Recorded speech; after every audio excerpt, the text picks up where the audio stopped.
Morning, guys. Hope you guys had a lovely weekend. I know we're hitting the ground running again with 1984. I certainly miss seeing you guys in class and hope you're doing well and staying healthy. And before you know it, graduation's going to be right around the corner. So we'll certainly keep you posted on what that kind of looks like. I don't know what it looks like yet, but we'll certainly let you know. So I just wanted to kind of wrap up chapters. Four through seven, sorry, 4 through 8, because you guys are going to be taking a quiz by the end of the week over book one. So I just wanted to go over this material. This is posted on Canvas. It's called Book One Summary. If you want to check it out, look at it in a little more fine detail. Obviously, it just covers the main events. So some of the details you're going to have to just go through and check out yourself. So just through the digital copy. So another option that I thought I'd share if you're not enjoying the digital copy, number one is you can always just listen to the text while you're working on something. That's certainly an option too. Number two, if you had a sibling in the past that has read 1984, maybe perhaps they have a copy of it elsewhere. But other than that, I can only really just provide to you digital copies. I wish I could provide a hard copy for you. I'm not sure if you can purchase it on Amazon. I don't know what the due date or the shipping date looks like that for that. But certainly it's available on Kindle. It's available on Hoopla. That's free through the library. You just need a library card there. So those are options that you could download on any device. Hoopla is entirely free, and it also provides audio. Wouldn't be the same audio that I have, but they would have some sort of audio there. So that is an option.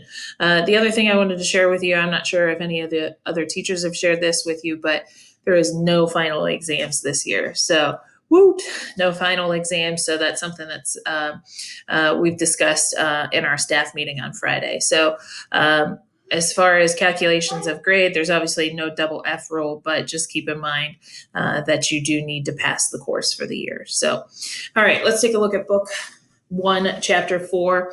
So at his job in the Ministry of Truth, went to and continues to alter the documents. You know, that's kind of similar to what we talked about with the Penn State documents, the Penn State football scandal. So he continues to do that. So as he's doing there, he's using the Newspeak, which is kind of a device that really kind of removes any language that could possibly encourage free thought. So he also thinks about how things are very impersonal. He doesn't really have any friends at the Ministry of Truth or even at home.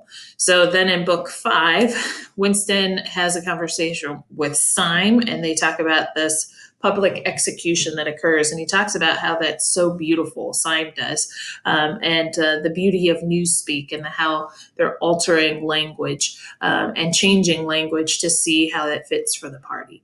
So then this guy comes along by the name of Parsons. And now remember Parsons, Mrs. Parsons was the one that lives across the hall from Winston, and she asks for help. And that's where he finds it a little disturbing that the children are excited about these hate crimes or these thought crimes. So Parsons joins in how beautiful it is that his children are accusing, or not his children, but children in general are accusing their own parents of thought crimes. That's how twisted this society is. So at the 2 minutes of hate, Winston feels that this woman, which eventually you'll find out her name is Julia, how she's kind of following him. So then in chapter 6, as Winston continues to write in his diary, he thinks about this prostitute that he comes across, and he kind of contemplates how marriage is really provided for the party, but it's only provided for the purpose of procreation. It's not a relationship-based thing. It's not something that's based on love. It's only for the purpose of having children to encourage and produce more people for the party. So eventually we do find out that Winston was married. Her name was Catherine, but he hasn't seen her in 10 years. And possibly the reason the relationship didn't work out or it kind of fizzled out is they didn't have any children. it didn't produce any children, which is one of the reasons that their relationship did not last. So then in chapter 7, Winston writes in his diary that the only hope for this rebellion lies in the proles. Now, remember, the proles are the vast majority of the population. You're talking about 80 to 85% of the population. And he says that the only hope for it lies in the proles. So Winston reads a history book about propaganda, about any of the previous world truce.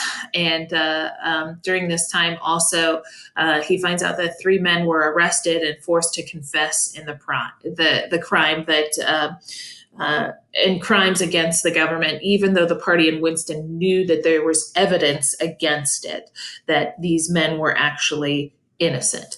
But of course, they don't come out with that material yet.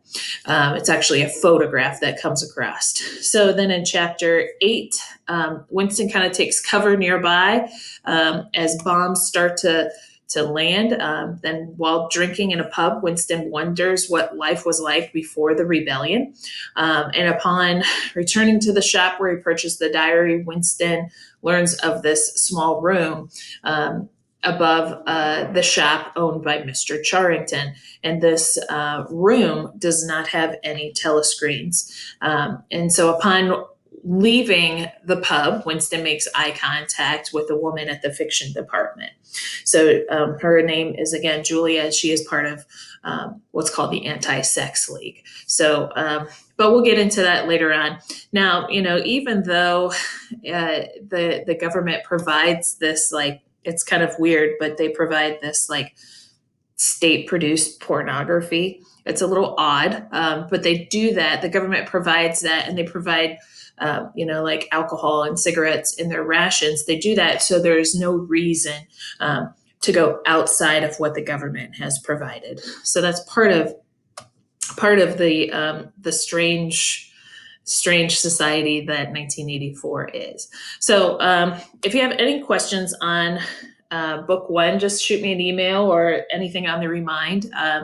So what I want you to do the rest of the week is pretty much finish chapters 7 and 8, and then you'll have a quiz on Friday. Now, obviously, this is going to be open book since there's no possibility that I can put it on the lockdown browser. So what you're going to have to do is, it won't be on the lockdown browser. So you can certainly use your book. You can certainly use your phone to follow along while you're doing it. But please let me know if there's any questions that you guys have. I miss seeing you guys. I hope things are well. Hope you guys are healthy and safe. Hopefully we'll have some more answers on what the return to school looks like, if there is a return to school. And of course, updates on what graduation and prom and all the end of the year ceremonies look like. So we certainly want to honor you guys, and hopefully there'll be opportunities for that as the next couple of weeks come by. So shoot me a text, shoot me an email if you need anything, and we'll talk to you soon. Bye.